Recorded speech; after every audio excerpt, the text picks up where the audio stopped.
Assalamualaikum warahmatullahi wabarakatuh.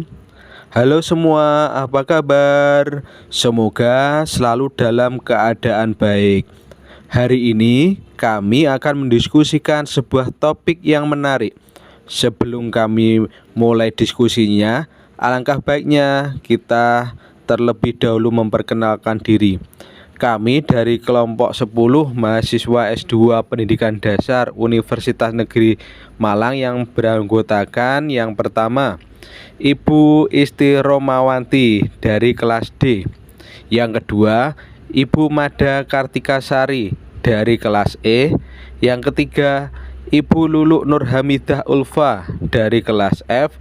Dan saya Radian Sofianto dari kelas D akan mendiskusikan mengenai manajemen kurikulum, pembelajaran, dan kesiswaan pendidikan dasar. Masa depan bangsa kita ini sangat bergantung pada pendidikan generasi penerus kita, terutama dalam pendidikan formal. Dalam menjalaninya, apa yang anak dapatkan dan anak capai di sekolah itu ditentukan oleh kurikulum sekolah. Nah, menurut Bu Mada, bagaimanakah konsep manajemen kurikulum sekolah dasar pada saat ini? Sebelum kita melangkah ke konsep manajemen kurikulum, perlu kita ketahui bahwa kurikulum itu merupakan seperangkat rencana dan pengaturan mengenai tujuan, isi, dan bahan pelajaran, serta bahan yang digunakan sebagai pedoman penyelenggaraan kegiatan pembelajaran untuk mencapai tujuan pendidikan tertentu. Untuk konsep manajemen kurikulum sendiri, dalam pelaksanaannya terdapat beberapa prinsip yang harus diperhatikan. Tapi ini saya agak lupa-lupa ingat nih Bu. Kira-kira Bu Wanti bisa menjelaskan? Baik, untuk prinsip-prinsip yang harus diperhatikan dalam melaksanakan manajemen kurikulum sendiri, yang pertama adalah produktivitas, yaitu hasil yang akan diperoleh dalam kegiatan kurikulum yang merupakan aspek yang harus dipertimbangkan dalam manajemen kurikulum. Yang kedua adalah demokratisasi. Pelaksanaan manajemen kurikulum harus berasaskan demokrasi yang menempatkan pengelola, pelaksana, dan subjek didik pada posisi yang seharusnya. Yang ketiga adalah kooperatif. Untuk memperoleh hasil yang diharapkan dalam kegiatan manajemen kurikulum, perlu adanya kerjasama yang positif dari berbagai pihak yang terlibat.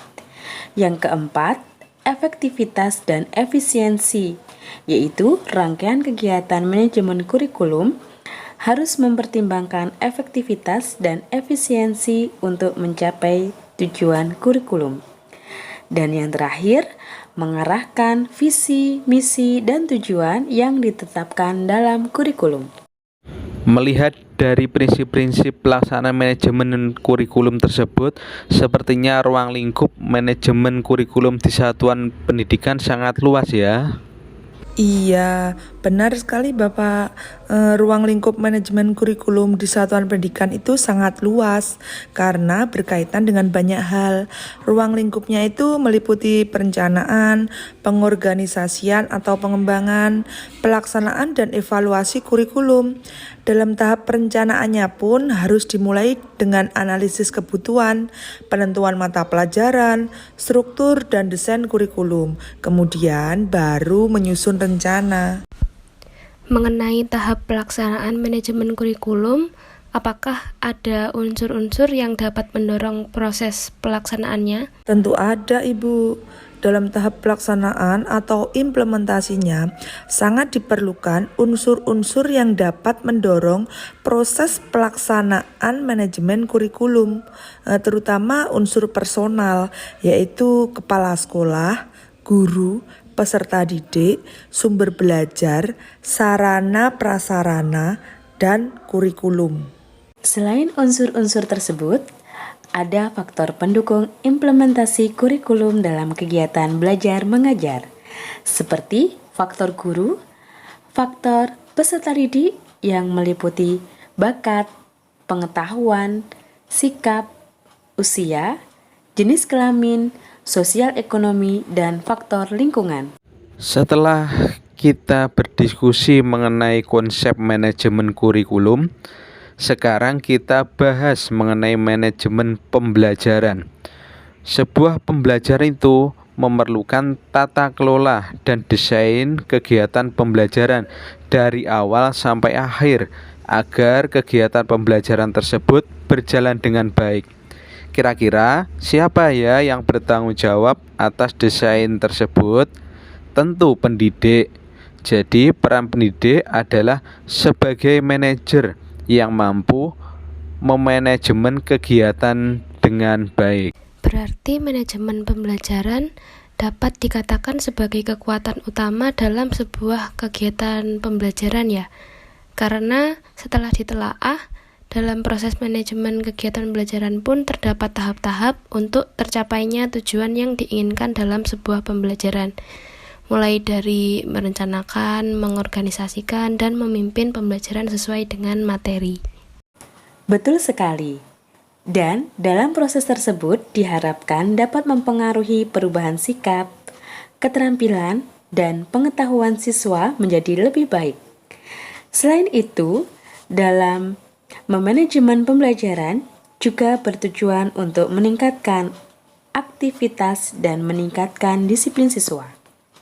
Ada satu hal lagi yang harus kita ketahui, bahwa fungsi manajemen itu sangat penting dan saling terhubung satu sama lainnya. Fungsi dari manajemen pembelajaran itu dibagi menjadi beberapa fungsi, yaitu merencanakan, mengkoordinasikan, mengawasi, dan pengendalian kegiatan untuk mencapai tujuan secara efektif dan efisien. Fungsi manajemen ini sangat berpengaruh dalam perencanaan manajemen pembelajaran, terutama dalam kegiatan pelaksanaannya. Betul Bu, jadi dalam perencanaannya pun harus diperhatikan. Yang pertama yang disebutkan oleh Bu Lulu tadi mengenai kegiatan yang akan dilaksanakan. Kemudian strategi, tujuan, sarana yang dapat menunjang, dan masih banyak lagi. Jadi dalam perencanaan ini terdapat visi, misi, tujuan, sasaran, kebijakan, program, dan kegiatan realistis dengan mengantisipasi perkembangan di masa depan. Tentu dengan adanya perencanaan tersebut pasti mempermudah pelaksanaannya.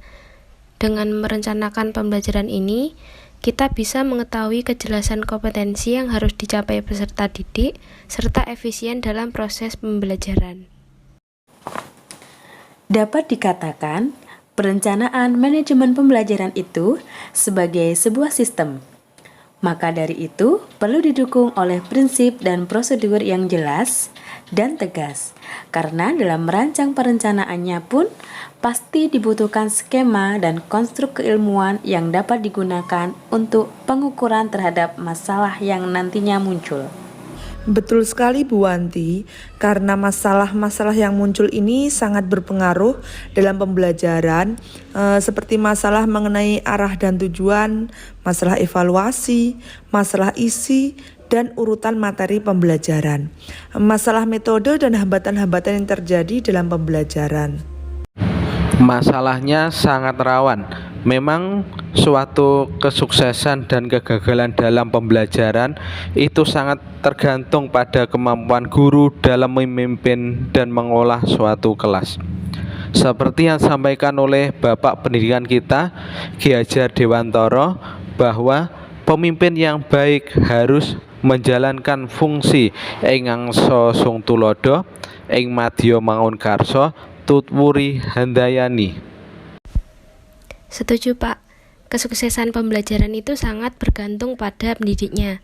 Kepemimpinan guru yang baik dalam proses pembelajaran mampu meningkatkan prestasi belajar siswa.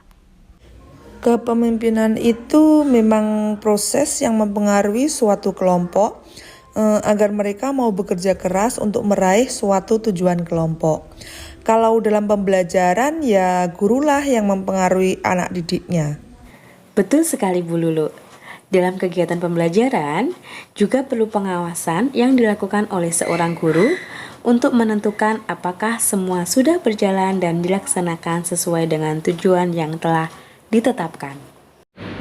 Dalam proses belajar, guru harus memanajemen kesiswaan di mana pendidik ikut mengolah dari mulai awal siswa masuk sekolah hingga siswa lulus dari sekolah.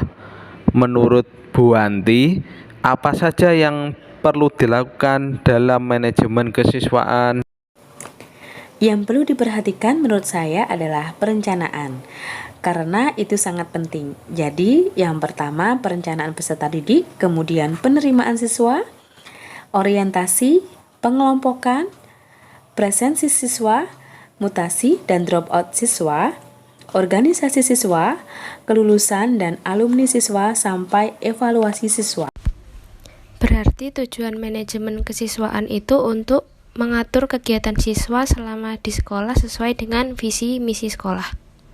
Mengenai hal ini, apakah termasuk kegiatan siswa di luar kelas juga? Iya Bu, termasuk kegiatan siswa di luar kelas seperti penyusunan panitia beserta prokernya, pendaftaran calon peserta didik, pencatatan siswa baru, pembagian seragam sekolah, dan masih banyak lagi. Jadi manajemen kesiswaan ini benar-benar manajemen seluruh kegiatan siswa dari A sampai Z. Demikian pemaparan dari kelompok 10 tentang manajemen kurikulum pembelajaran dan kesiswaan pendidikan dasar. Semoga dapat menambah pengetahuan kita dan dapat kita aplikasikan dalam pembelajaran sehari-hari sehingga bermanfaat bagi peserta didik kita.